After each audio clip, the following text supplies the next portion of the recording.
Tropics will begin momentarily.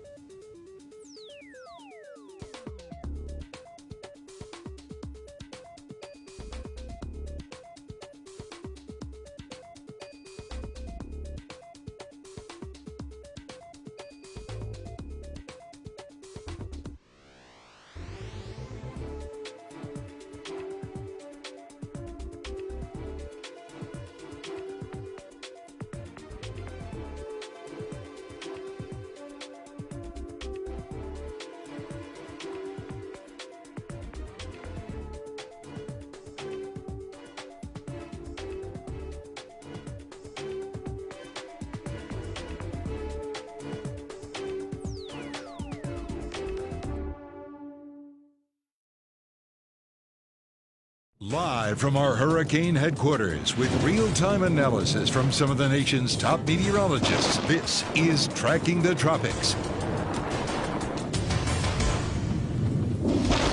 Breaking news on Tracking the Tropics. Nicole, officially a Category 1 hurricane nearing Florida's east coast with a landfall expected in the hours ahead. We're live here in your hurricane headquarters on Tracking the Tropics, powered by Handyman Roofing with interactive coverage as we get a little bit closer to landfall with, again, this low-end Category 1 hurricane. Good evening to you, folks. JB here with you live on WFLA Now across all platforms with meteorologist Rebecca Barry. Rebecca, I know you're going to be on broadcast television in just a moment, so we'll go to you for the very latest. Yeah, and so I'll have to pop down and help with the 6 in just a moment. We're live on News Channel 8 right now, providing the same news that it's now a Category 1 hurricane, which we expected. It was so close with 70-mile-per-hour sustained winds earlier, but they have now declared it a Category 1 hurricane. I don't think it will intensify much more before it makes landfall late tonight, early tomorrow morning, somewhere between Fort Pierce and Jupiter with 75-mile-per-hour sustained winds. The eye will move into Polk County and the outermost parts of our viewing area by about 7 a.m., but all of the rain and all of the heavy winds are ahead of that for the most part, and we'll continue to see heavy rain and heavy winds across our area through about 1 o'clock tomorrow afternoon. After that, the system's lifting out very quickly and making its way across southeastern Georgia, and so it's not going to be a good day, but we're not seeing anything like what we saw with Ian approaching our area, and so we expect gusty winds and heavy rainfall for part of the day tomorrow. Here's how it looks on your hour-by-hour forecast, showing those rain bands moving across the state. By 2 a.m., it's starting to make landfall, but half the storm is over the state already and already lashing our coastline on the west coast. And so that's what we expect throughout the morning hours. You may wake up to some wind gusts. You may wake up to some heavy downpours, particularly after 5 a.m. That's when things really start to ramp up for the Tampa Bay area. And then by 8 a.m., we're seeing that the center of that system move across our area. If you drew a line from the middle of Polk County to Crystal River, that's where the eye is expected to track across our zone. And so that's what we're seeing out there. Of course, we're here to answer your questions about what you can expect and what you might be seeing out there. And we love also seeing weather reports from you guys. We just remind you to tell us where you're located when you're in those comments, providing those questions or those weather observations with us. Meteorologist Rebecca Barry, you'll see her in just a moment on WFLA News Channel 8 with the Max Defender 8 weather team and Max Defender 8 Chief Meteorologist Jeff Baradelli. Rebecca will catch up with you in a little bit. JB here with you live in your hurricane headquarters. So let's talk about the timing and what we're expecting with Hurricane Nicole as far as a landfall. Clearly, impacts already starting to be felt across the state of Florida, especially on Florida's east coast, with hurricane warnings and watches in effect, as this is going to be a rain and wind event, however, storm surge event as well. However, let's make this clear. As a reminder, this is not going to be anything remotely close to the devastation that we saw with Hurricane Ian. As Rebecca noted just a moment ago, this isn't apples to oranges, more like apples to strawberries as far as comparing these two systems. So while there is going to be power outages, we're going to see storm surge, there is going to be flooding, and we're going to see a lot of the typical impacts that you would see with a tropical storm or a low-end category or low-end Category 1 system. This is not going to be a major hurricane. Major hurricane is Category 3, 4, or 5, and this is, again, a low-end Cat 1. You can see here on the right side of your screen, Hurricane Nicole, as of right now, max wind speeds at 75 miles per hour. The pressure dropping to 980 millibars. Movement is about mediocre. This isn't slow or super fast moving. It's kind of medium fast at a westward movement at approximately 12 miles per hour. The NHC forecast track has been extraordinarily accurate so far. And in fact, this might be one of the most accurate forecast models that we have seen all season long.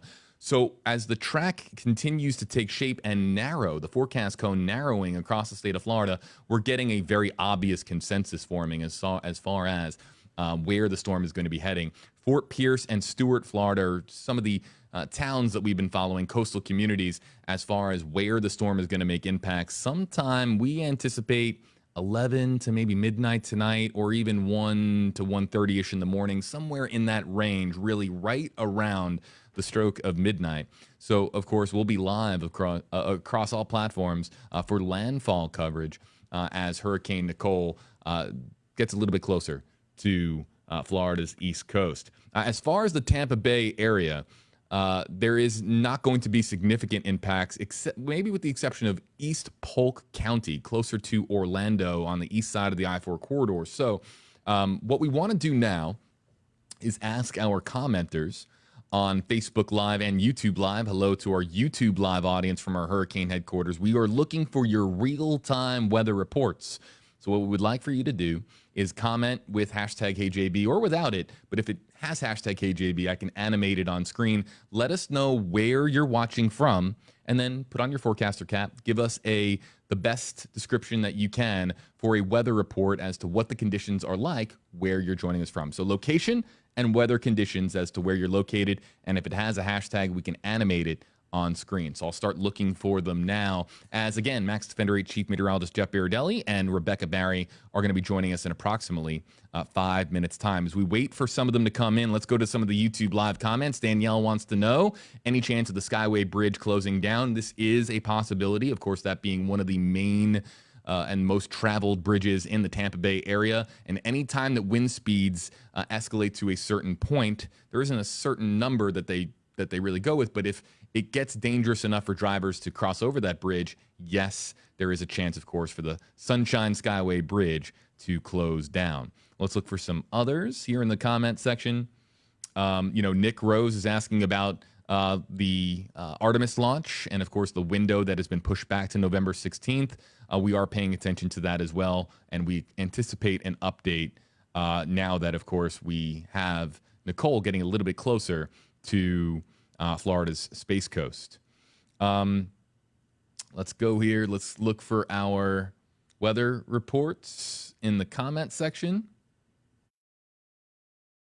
I'm a cat, hashtag KJB. Any idea what tomorrow afternoon is going to be like? Well, it depends on where you are. Tomorrow afternoon is going to be very clear on Florida's East Coast, but as we're talking more towards the Gulf Coast side of Florida, the closer you are to the Gulf Coast side, the more that you're still going to be feeling some lingering elements from the storm, but not anything significant. Really, by late afternoon, early evening tomorrow, most of the storm is going to clear out through central Florida.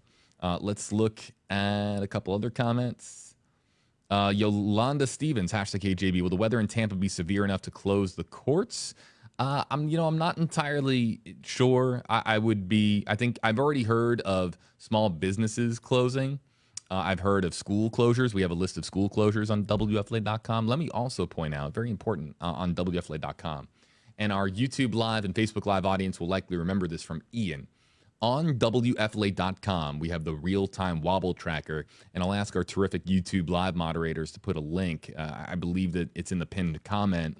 The real-time wobble tracker is super, super helpful in instances like this when you're talking about a system that is about to make landfall. You have the NHC's forecast track, and everyone's following the track because that's where they expect the system to make landfall, but it never really goes precisely according to plan. There are going to be deviations from the track, and those deviations are going to be either to in this case, the north or the south, and we can follow whether the wobble, if you will, is going to wobble up or down, north or south, and that's what the wobble tracker does. So that is on WFLA.com, the WFLA app. If you go to Google and you search WFLA wobble tracker, it'll also pop up there as well, and that's a handy tool to check over the course of the night.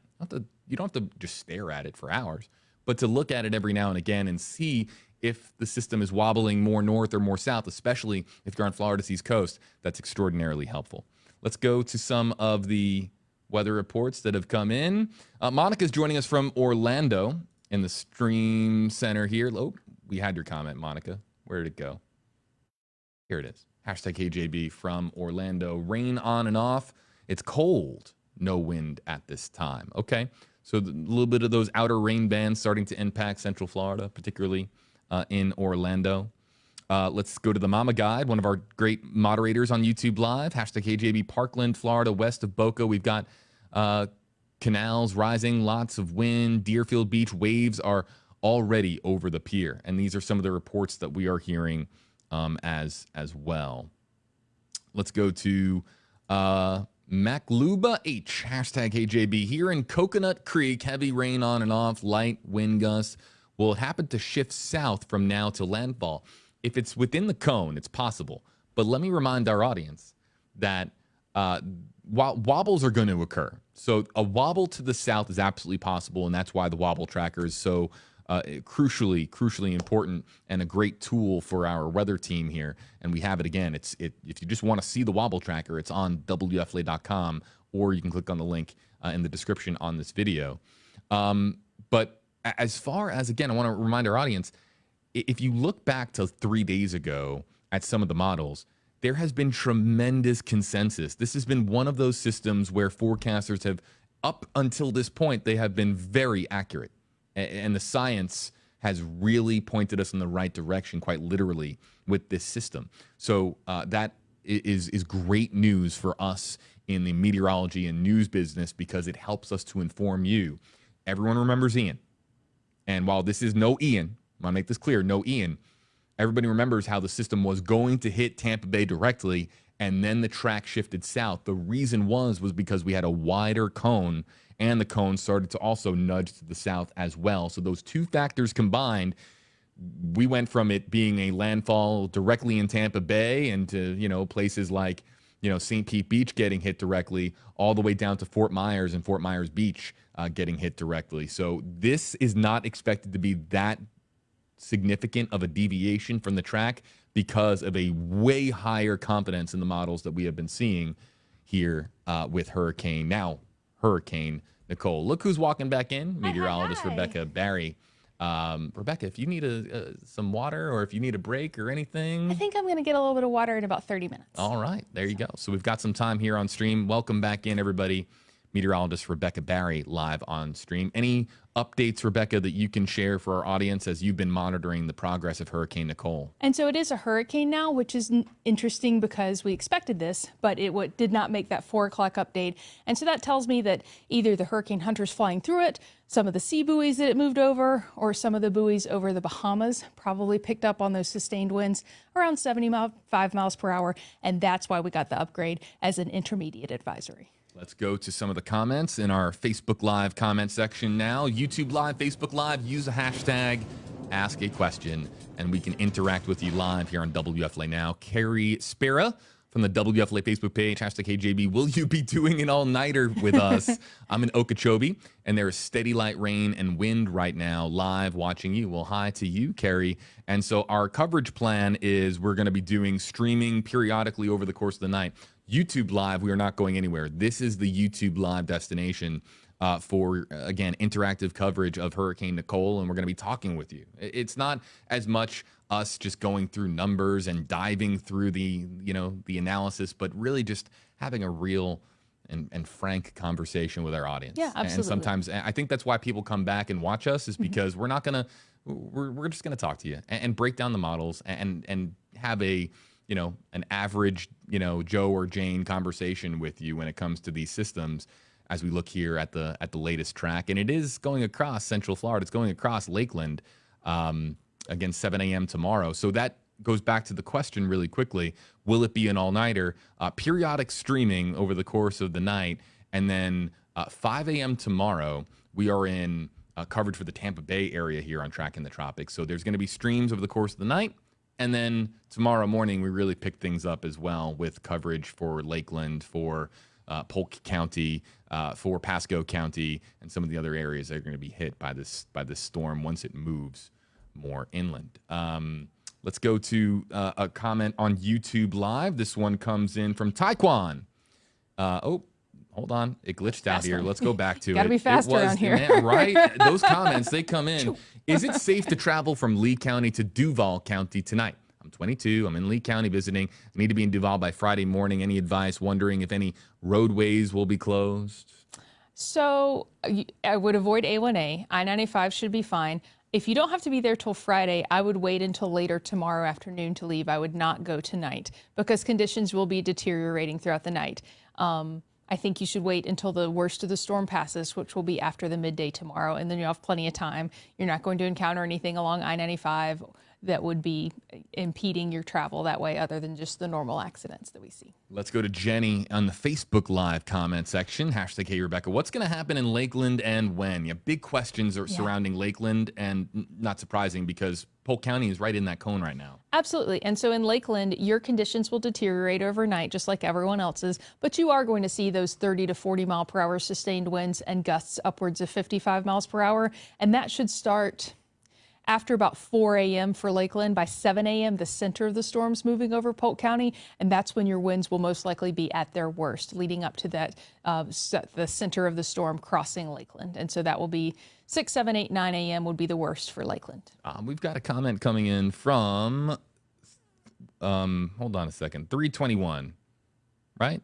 Is that, yes, that's accurate. Okay, 321. How's Vero going to be at 8 a.m.? So Vero Beach right there on the coast, they're already, feeling this. Yeah, they're rocking and rolling along the coastline right now of the east coast of Florida, and that will continue through the overnight hours. The system's expected to make landfall around 2 a.m. You can see Vero right there. So the worst of the weather will be passing Vero in between midnight and about 4 a.m. This is 5 a.m., and you're still going to have some pretty heavy rain in Vero through the 5 to 7 a.m. hour. But by 8 a.m., the worst of it is really past Vero. You're on the weaker side of the storm at that point. I don't think it's going to be sunny and dry and not windy, but you'll be more in the light mist to drizzle to moderate rain as opposed to the heavy pounding downpours. Let's continue to go to the questions and comments. Meek Millions. Yeah, that's a great name. On the WFLA Facebook page, hashtag HeyJB. Should we be worried in West Palm Beach? So parts of West Palm Beach flood, and so those flood-prone areas will be, unfortunately, probably impacted, especially by the storm surge and the higher than normal high tides. I do think that a lot of the coastline of West Palm is very well developed, and you're not going to see a lot of terrible damage there, but there will be some roof damage in West Palm. There will be some power outages in West Palm, and the flood-prone areas will most likely flood in West Palm. Yeah, this is a question that we had asked a short time ago, but we were talking about the consensus in the models, Rebecca, and how this has really been a very precise forecast track by the NHC. Christine from the WFLA Facebook page wants to know, hashtag Hey Rebecca, could Nicole change paths? And we were talking right before you walked in about how there was that that change in the forecast track with Ian. Again, Ian is not the same storm as Nicole, very two different as far as intensity.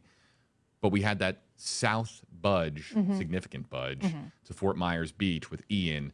There's no expectation for that level of deviation with this storm, correct? And so the studies are still ongoing with Ian as to exactly why Ian made that more southern jog, which was, of course, forecasted 24 hours out. It wasn't last minute like we saw with Charlie, where Charlie we really expected to be a Tampa Bay impact, and we didn't know until it was turning into Punta Gorda that that's what was going on. We knew 24 to 36 hours out that Ian was not going to be a Tampa Bay impact. It was going to be a Fort Myers impact. And a lot of in my personal opinion, land interaction has a lot to do with it. That's something that forecast models don't take into account very well.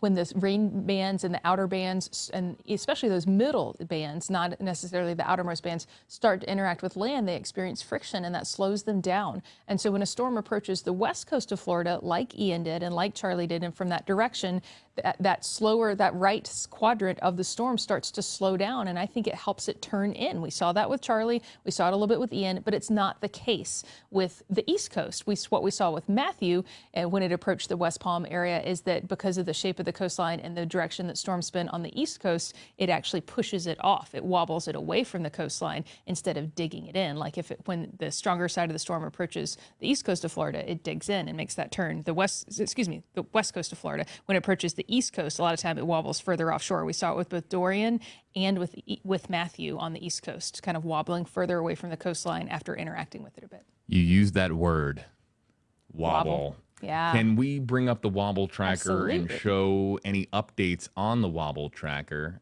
Because that will, um, of course, be interesting in the wobble tracker we've been talking about. You can click on the link, YouTube Live audience, in the pinned comment, and it'll take you over exclusively to the real-time wobble tracker on WFLA.com if you just want to keep that bookmarked and check it over the course of the night. SFL, while you're bringing that up, wants to know, Hollywood here, it's raining, not too much of wind just yet, but can it grow to a Category 2 storm? And while can it and will it are different questions. Can it? Sure, Yeah. but will it? No. And we've got dry air intrusion. We've got a little bit of drier air. This system is not fully tropical. It did become a tropical storm instead of a subtropical storm, but you can see how all of the convection's pretty far out away from the center, and you can see that drier air getting pulled in on the northeast side there, drying that out. And so I just don't see a reason that this would intensify into a Category 2 storm. So this is the most slight of north jogs, perhaps, that we can note as far as the wobble tracker. So Yeah, let's zoom in on it. yeah, so if you look here, look for the center of circulation, folks. Rebecca, Yeah. you want to take it from here? Yeah, so what we're doing is we're looking at the blue line is the history. The red line is the national hurricanes, the center of the track. And so what we're looking at is if the center of the eye of this storm is perfectly following that red line, although it looks like it's a little north of the red line at this point. Now, about an hour ago, it looked like it was a little south, and storms do not travel in a perfect line. And so this may be exact with the south and the northern jog, it may end up being exactly what the National Hurricane Center predicted. But this is a tool that we use once the storm gets within satellite and radar distance to basically interpret the minutia of the motion of the storm, because a wobble over Freeport could mean big differences in where the worst of the weather ends up once it's along the Florida coastline. It's magnified in distance, that change in direction and trajectory. And so the middle rain bands are starting to interact with Jupiter right now. And so I'm looking for if that slows the storm down and causes it to push off of the coastline. Remember, we just talked about how land interaction causes it to push off of the coastline on the East Coast and dig in when it pushes on the West Coast. And so this one may take a northern jog over the next couple of hours, or a northern wobble, based on the friction that those rain bands are starting to feel as they make their way over Jupiter, Palm Beach, and Fort Pierce. And look, I want everyone on your screens here, in the center of your screen, to look at the list of coastal communities from Melbourne, Vero Beach, Fort Pierce, Jupiter, Palm Beach, Boca Raton, Fort Lauderdale, and many communities in between those as well, various neighborhoods and towns. So a wobble could be a difference maker for certain neighborhoods. Now, look, a lot of these neighborhoods, Rebecca, are going to be hit regardless of wobbles. Yeah.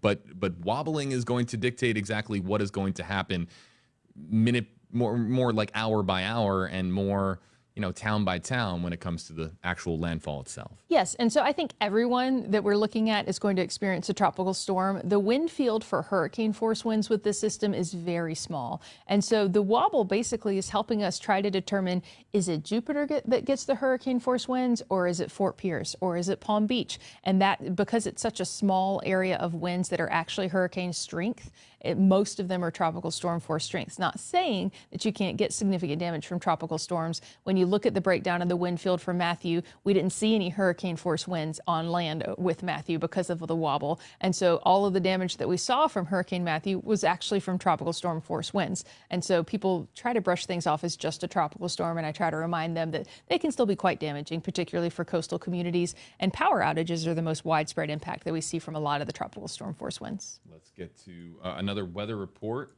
Let's go to Corey Bench on the WFLA JB Facebook page. Hello to the audience over there on my Facebook page. Vero Beach here. Strong gusts of wind, bands coming in more frequent. Weather is starting to, I believe that's deteriorate there in Vero Beach. And that sounds about right when you're looking here at this map, Rebecca. Yeah, you're getting the core band, middle bands and inner bands are starting to move on shore. Vero Beach, Fort Pierce, Jupiter, Palm Beach, and Boca Raton. You're still in the outermost rain bands in Cape Canaveral and Melbourne. And so you'll get a break in the heavier rains. The heavier rains are moving on shore with that first band. You'll get a little bit of a break, and then another round of more serious storms, those tropical gusty downpours right behind that. Yeah. Vero Beach, now, based on the track, and again, this is where wobbles come into play, but the north side of the storm is, are we calling it the messy side, the dirty side? What's the word? The messy side? Yeah, the messy side, because it's to the north of the eye that we'll see the threat for tornadoes. And with this system, the way that it's lopsided, it's really the north and northwest side of the storm. We're seeing it here on your screen. You can just see a lot of that concentrated, what it would be precipitation on the northwest side of the storm. So, and is that typical, Rebecca, as far as the northwest side being? No, not really. Yeah. No, this is a pretty unusual storm, and I think it's because of its origin as subtropical. And then because subtropical storms are more elongated and they're less symmetrical, all of the heaviest winds and heaviest rains are well away from the center of rotation. Once it did make the conversion to tropical, it just didn't have time to get that symmetry and get that more classic look to it.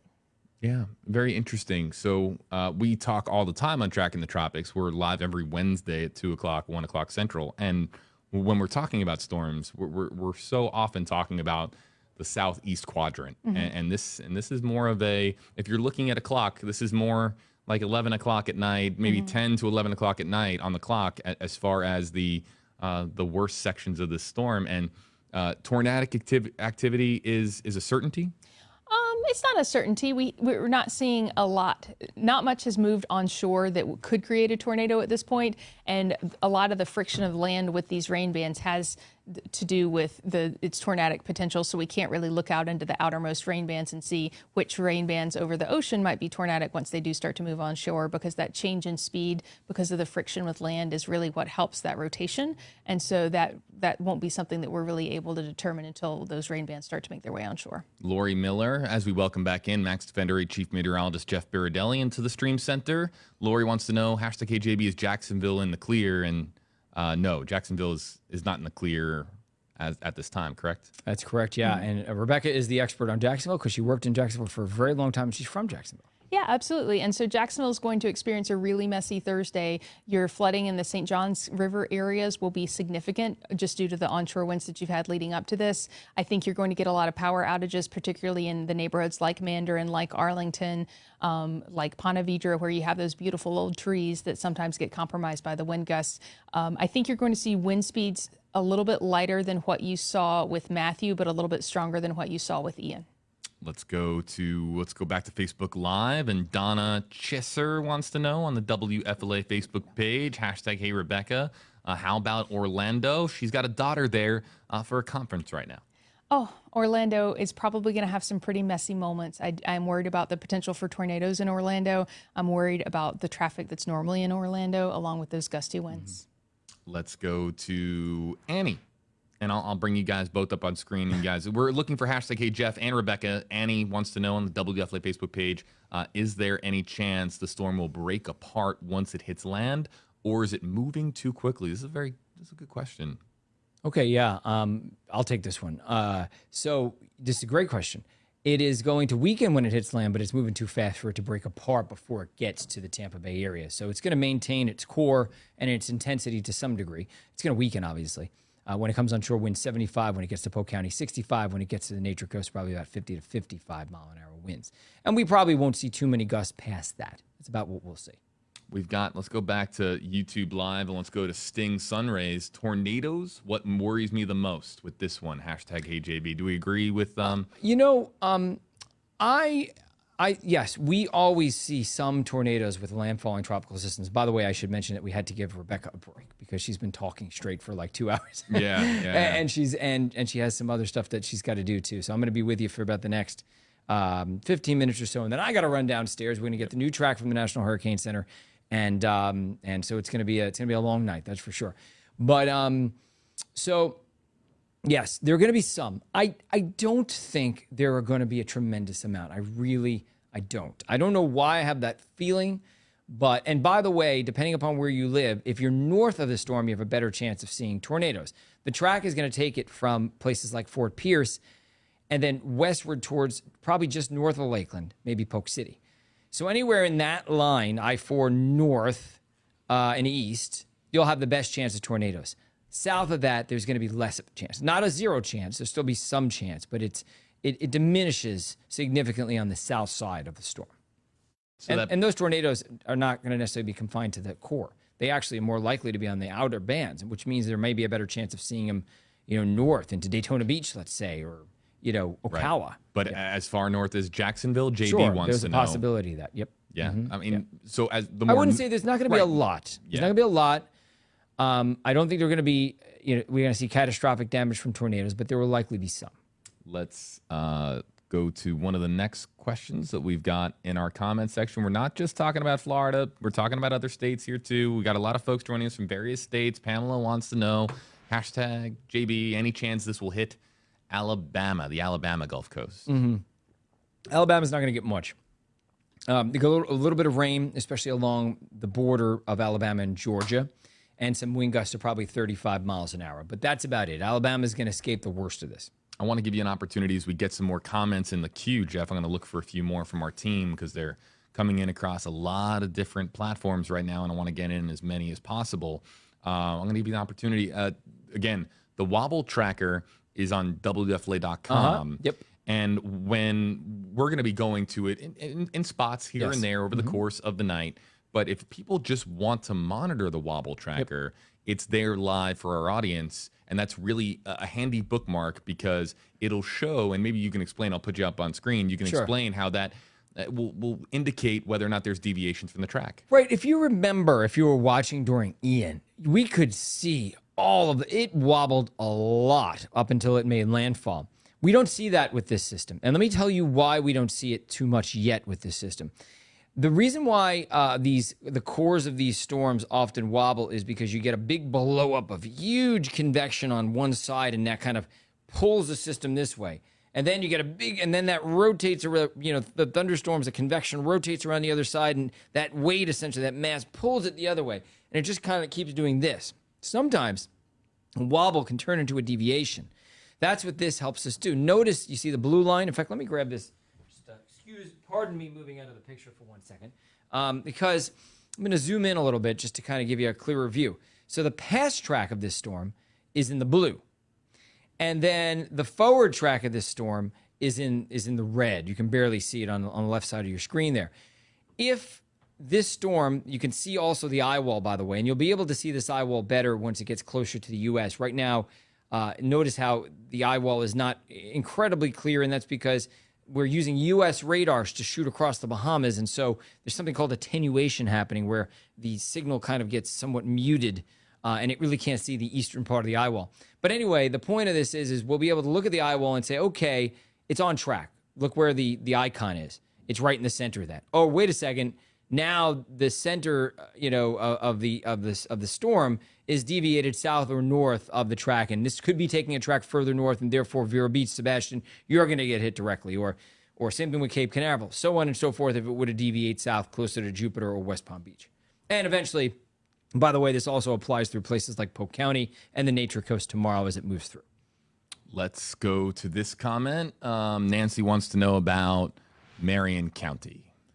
Hashtag here, Rebecca Nancy Castor from the WFLA Facebook page. Marion County, please. Yeah, we got a lot of county shout outs in our comment section. We'll try to get to as many as possible. Yeah. So let me look at we're going to be getting a latest track in just a couple of seconds. We didn't get it yet, unfortunately. Otherwise, it would be better. So folks, if you were about to hop off the stream, maybe stick around for just an extra moment because that track will be here. That new track, the latest track, and we'll see the track shift in the wobble tracker, correct? That will update live. Mm-hmm. So the new track will be reflected. Yeah, and we'll zoom out again on this and come back to it. So Marion County, the Ocala area, the storm is going to weaken by the time it gets you. We do think some outer bands could produce some isolated tornadoes there. And in this area, we could see as much as 3-4 inches of rain. But, we oftentimes will see 3-4 inches of rain in an hour. If we see 3 or 4 inches of rain in Florida in an hour, we get flooding. If we see 3 or 4 inches in a matter of 2-3 hours, we don't get flooding. In this case, the rain is not going to all fall within an hour or two. It's going to fall over the course of 6 to 8 hours. So most of our ground can handle that. Now, there are some ponds and some lakes that are at the tippy top. There are some rivers that are slightly swollen, and there is some ground that is still somewhat wet. But again, we've been dry for a while, and it's been a while since we've seen Ian. So we don't think we're going to see widespread disastrous flooding by any means, but there will be pockets of flooding in places possibly like Ocala. As we wait for the latest forecast track, you guys, that forecast track, Are we getting it on an hour-to-hour basis? Computer. Say it again. No, is it coming in hourly now? New Yes, forecast track? the track doesn't come in hourly, but the update of where the position is. So notice how the position is kind of right under me. So that position gets updated on an hourly basis. Used to be every 3 hours, but the track itself, we get the latest advisories every 3 hours or so. And if there's going to be a deviation to the track, the next one, it's not often that they're going to change the track at 7 p.m. They'll change it at 10, unless there's something drastic that happens, in which case they would have to do it. Okay. Thank you. As Rebecca rejoins us here, everybody, we've got this comment that just came in, and I'm going to try to get it back up on screen. Here it is. Riders wants to know, #KJB, how's Port St. Lucie? You want it? Yep. Yeah, absolutely. Port St. Lucie's right in the thick of things. You could see a landfall on Port St. Lucie. We talked about how small the hurricane wind field was with this system, even though the tropical storm force wind field is huge, basically the size of the state of Florida. But the hurricane force wind field is very small, and Port St. Lucie is in danger of seeing those limited hurricane force winds, unfortunately. All right, let's go to this comment, and it comes in from, hold on one second, KAMR's Facebook page. Lori wants to know, #KJB, how bad do you think Cocoa Beach will be hit? Yeah, I think we could see gusts to about hurricane force there. I don't think it's out of the question. I think anywhere around Cape Canaveral and south, probably the strongest winds, although even north of Cape Canaveral. There's a core of winds that are associated with the hurricane, the tropical entity of this. But then there's the outskirts of this, which, because this is such a broad circulation and it's consolidated a little bit, but there's something extra going on dynamically in the atmosphere. We have the tropical system, but that is battling it out. There's a strong pressure difference between that and high pressure in the Great Lakes. So even on the very outskirts of the system, even when you go hundreds of miles away from the center, you're still going to deal with tropical storm force winds along the East Coast that could very well get to 60 miles an hour. So it's a less intense impact near the core, but a much more widespread impact of moderate winds. And that's a very interesting difference between a purely tropical entity during the summertime and one of these, which is now technically tropical, but it still has some subtropical characteristics, hybrid characteristics. I think the beach erosion will be a little less in like the Cocoa and New Smyrna areas just because of the way the beach is shaped. It's very long and sloping. We get those shorter beaches and those more steep beaches once you get north of Daytona, and that's where we see like the terrible erosion with the dunes and the water going over the dunes and that sort of thing. Our executive producer, Alex, her mom lives in that general area, and she's been sending me videos all day of New Smyrna Beach. And it's really interesting because the dunes are huge there. But what's interesting is it almost looks like it's snowing because you can see in this video the foam coming up over the dunes. Now, the dunes protecting the coast there, but there is flooding on some of the roads there right by the beaches in New Smyrna Beach because it's been days of relentless gale force winds there. Seas that are by this evening going to be about 30 feet offshore and a full moon all at the same time. It's a worst case scenario. With the one exception that this is only a Cat 1 hurricane and it's not a stronger hurricane. Let's go to this question from Jules on the WFLA Facebook page, #KJB. Should I put shutters up in Okeechobee? It's an interesting question. If you can do it easily, you may want to try, although it's kind of getting a little late for that. And you could probably get it in there in the next couple hours, but it has to be fast. It can't be one of these things where, you're outside, you these big panels and you're nailed. That's dangerous. If it's just the shutters that close, then I would say you're okay. You're okay for a couple hours. But, I had an old house when I lived in West Palm Beach, and I used to have to put them up manually. And if you knew the fact that I don't know the difference between a hammer and a screwdriver, you would have been like, oh no, you shouldn't be doing this. So the point is now's not the time to do it if they're tough panels. But if they're sliding, then I think it's okay. Let's go to this one from Larry Grimm on the WFLA Facebook page, #HeyRebecca. What weather phenomenon caused such a late season tropical storm? Did we just launch a 30-minute conversation? Because you know what, though? Actually, probably the exact opposite, right? Because there is no weather phenomenon. We're in hurricane season. It's hurricane season. But this is only the fourth landfalling hurricane in the U.S. since 1850 during the month of November. And we talked earlier in the season about how the sea surface temperature anomalies were so different and unique this year. We had a ton of warm water north along the coastline of Europe, and we had a very similar sea surface temperature pattern in the 2013 hurricane season. That's the tide record lowest activity season. We only had 2 hurricanes that season. We only had about 15 tropical depressions or systems at all. But it was very unique because, and very similar to what we're seeing now, because the last tropical system faded on December 7th of that year. And so we had this obscenely warm water north of where it normally is and a pretty quiet season, and then a very late start and some late activity as well. So it's kind of similar. It's not unheard of. It's unusual, though. And this is going to be a normal season. We have 14 named storms. Yeah. 14 is normal. And by the way, 2-3 years ago, the normal was 12. It's been updated over the past couple of years. So this really would have been an above normal season a few years ago. 12 used to be the normal. So, but in terms of the amount of energy that's been expended, it's still going to end up probably below normal. Although this system's obviously going to add something to it. Yeah.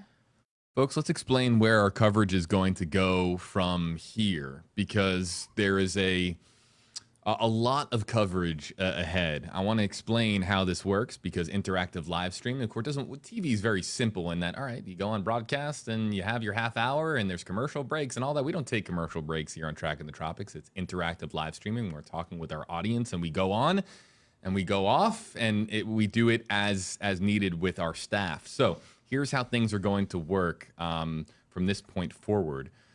We are live on YouTube Live from here on out. If you are watching us on YouTube Live, this is the stream where we are going to be doing landfall coverage in the hours ahead.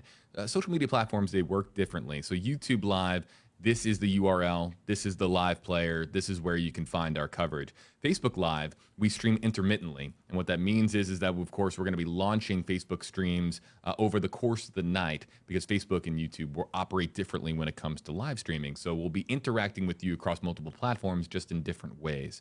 So for people that want just a quick stop for where they can find our coverage over the next several hours, YouTube Live, there's one place. But otherwise, on Facebook Live, you just want to follow our respective Facebook pages. WFLA Jeff, WFLA Rebecca, WFLA JB, or just the WFLA Facebook page. That's where, of course, our coverage is going to live on Facebook, as well as on WFLA.com, the WFLA app. But if you want to interact with us, it's on Facebook Live and it's on YouTube Live. So this particular episode of Tracking the Tropics is about to come to an end. The stream will stay up, but we're going to be taking a brief break.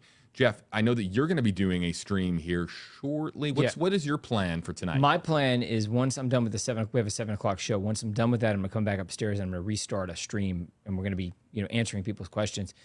And that's going to last through the 8 o'clock hour. Rebecca is going to be doing the weather on television during that time.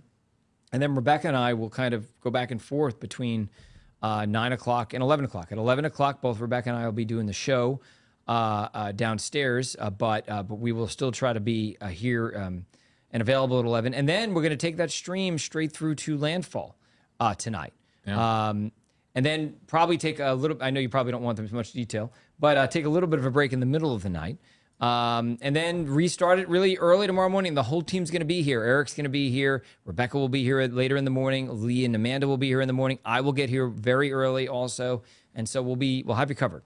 All right. Yep. So for Rebecca Barry and Jeff Berardelli, just a big thank you, because, of course, there's a lot of coverage ahead and a lot of your expertise that we are going to be tapping into as we talk to folks out there that just want the latest and want a very common sense breakdown of what exactly is going to be occurring, and do so calmly. And, of course, with all the weather reports that are coming in, we're going to break down exactly what is happening during our landfall coverage here on Tracking the Tropics. So we are taking a brief break, and our streaming coverage resumes at 7:30. If you're on YouTube Live, you'll just see some graphics animate on your screen, including the track, including, I believe, Wobble Tracker as well. We're going to be playing back some graphics, and then we'll be back, and I'll ask our YouTube Live moderators out there, our terrific team of moderators, to let folks know that shortly after 7:30 is when Jeff Berardelli will be live on stream to answer your questions and continue our ongoing interactive streaming coverage. So thanks so much for joining us, folks, on Tracking the Tropics, and we'll see you at 7:30